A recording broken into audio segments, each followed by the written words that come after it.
हर दिन अखबार और टीवी पर खबरें आती हैं, कहीं पुल गिर गया, कहीं सड़क बह गई और लोग मर गए।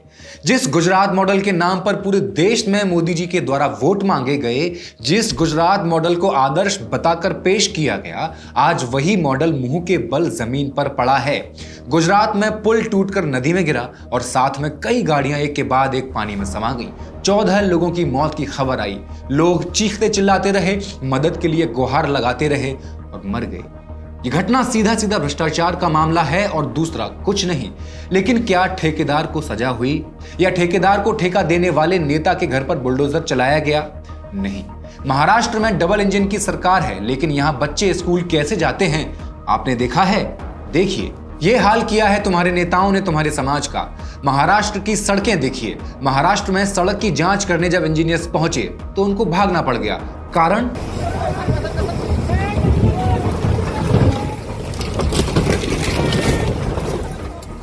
मोरबी ब्रिज की घटना याद है? गुजरात मोरबी ब्रिज हादसे में 135 लोगों की मौत हुई थी, जिसका मुख्य आरोपी जयसुख पटेल जमानत पर छूट गया और जब छूटा तो मिठाई से तौल कर उसका स्वागत किया गया। पहलगाम में भी 26 मौतें हुई और युद्ध छिड़ गया था। 135 मौतें किसी भी आतंकी हमले से ज्यादा बड़ी त्रासदी क्यों नहीं मानी गई? ये उस राज्य की हालत है जो पूरे देश के लिए मॉडल था, लेकिन यही हाल कमोबेश देश के दूसरे इलाकों में भी है। बिहार सबसे अव्वल है। बिहार में तो पुल बनते ही टूट जाते हैं। राजस्थान के झुंझुनू में भी नई सड़क पानी में डूब जाती है। ये सब क्या है? ये भ्रष्टाचार की मिसाल है और भाई भतीजावाद का नतीजा है। वरना क्या हमारे देश में ऐसे इंजीनियर्स हैं जो ऐसा पुल डिजाइन करेंगे जो 90 डिग्री पर मुड़ जाता हो? मध्य प्रदेश का 90 डिग्री पुल हो या वी शेप, मरता कौन है? आम आदमी। पिछले 10 सालों में कितनी घटनाएं पुल टूटने की हुई, कितने लोगों ने अपनी जान गंवाई। Who should take responsibility for this? Facts and figures के इस एपिसोड में आई विल एक्सप्लेन।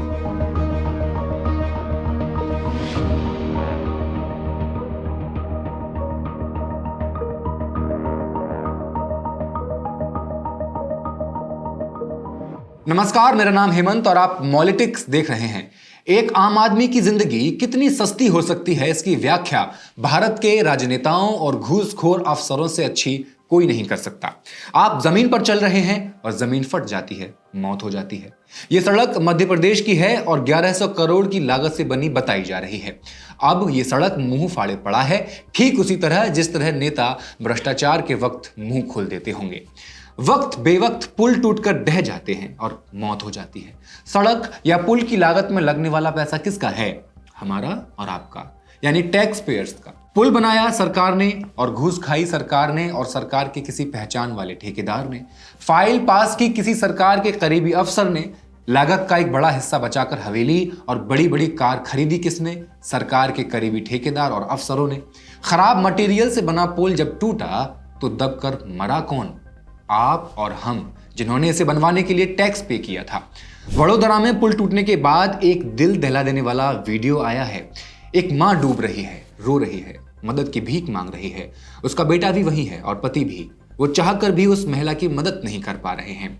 एक बेटे के लिए सबसे ज्यादा भयावह और क्या हो सकता है कि वो अपनी मां को अपने सामने डूबते देख रहा है। किसकी गलती थी? क्या किसी की जिम्मेदारी नहीं होनी चाहिए? क्या पुल यूं ही टूटते रहेंगे और मासूम लोग यूं ही मारे जाते रहेंगे? क्या पुल गिरना कोई कल परसों की बात है जो सरकार को एक्शन लेने में समय लग रहा है? 29 अक्टूबर 2011 अरुणाचल प्रदेश में कामेंग नदी का पुल गिरता है, कम से कम 30 मासूम लोगों की मौत हो जाती है। 22 अक्टूबर 2011 दार्जिलिंग में लकड़ी का पुल टूट जाता है, 32 मौतें हो जाती हैं, 60 बुरी तरह घायल हो जाते हैं। 2016 में कोलकाता का विवेकानंद रोड फ्लाईओवर गिर जाता है, 27 लोग मर जाते हैं, 80 बुरी तरह घायल हो जाते हैं। 4 सितंबर 2018 कोलकाता का माजेरहाट ब्रिज गिर जाता है, 3 लोग मर जाते हैं, 24 बुरी तरह घायल होते हैं। पीएम मोदी जहां से सांसद हैं वहां भ्रष्टाचार हो जाता है। इससे ज्यादा क्या शर्मनाक हो सकता है? 15 मई 2018 को वाराणसी में एक फ्लाईओवर तब गिर गया जब वो बन ही रहा था। 2 दिन भी नहीं हुए थे बने हुए, 18 लोग दब के मर गए।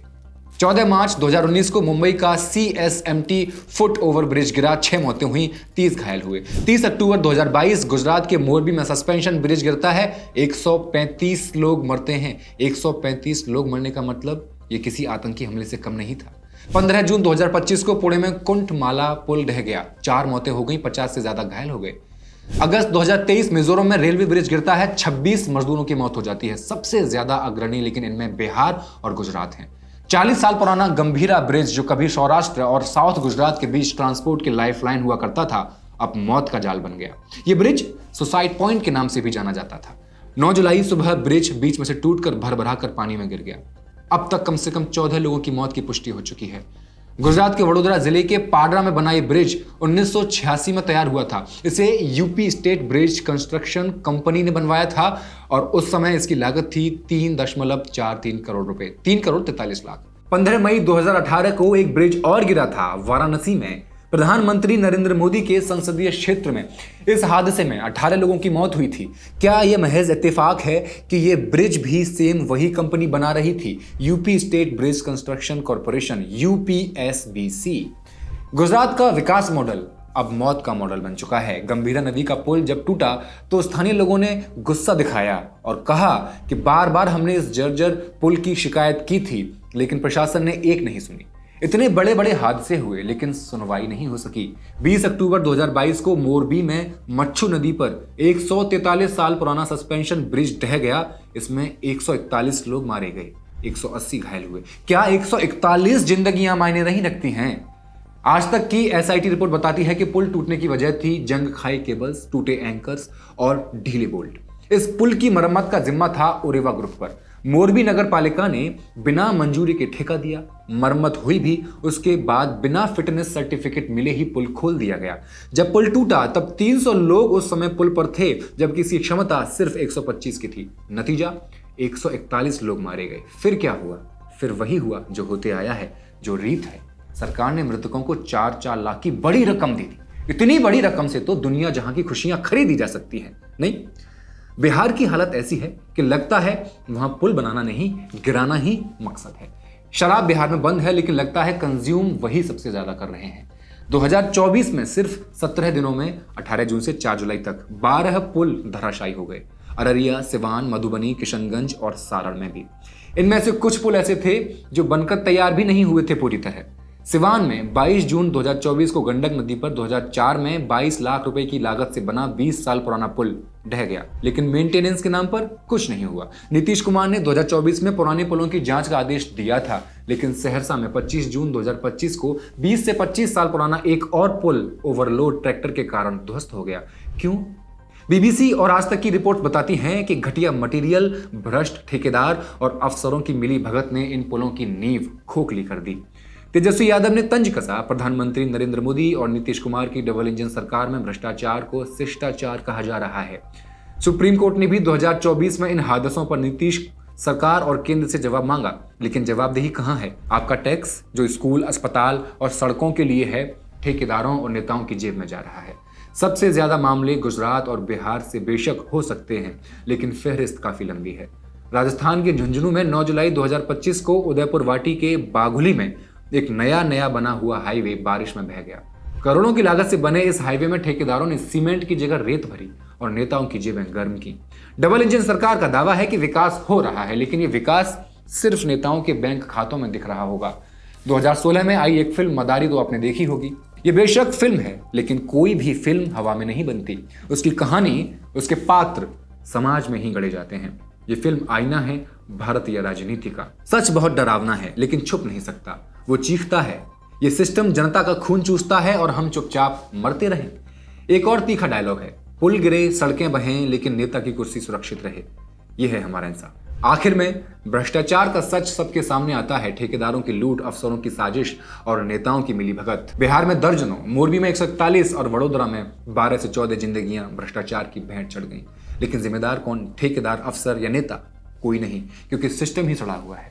भ्रष्टाचार के आंकड़े और डरावने हैं। ट्रांसपेरेंसी इंटरनेशनल के 2023 करप्शन परसेप्शन इंडेक्स में भारत को 100 में से 40 अंक मिले हैं और 180 देशों में उसको 93वां स्थान मिला है। प्रोफेसर विवेक डे और लवीश भंडारी की 2011 की किताब के अनुसार भारत में हर साल 921 अरब रुपए भ्रष्टाचार में हड़प लिए जाते हैं। 2024 और 25 में इंफ्रास्ट्रक्चर के लिए 10 लाख करोड़ रुपए का बजट है, लेकिन कितना पैसा सही जगह पहुंचता है? बिहार में 1717 करोड़ का सुल्तानगंज अगवानी पुल तीसरी बार ढह गया। बताइए कौन जवाब देगा? कोई नहीं, क्योंकि जवाब मांगने वाले भी तो नहीं है।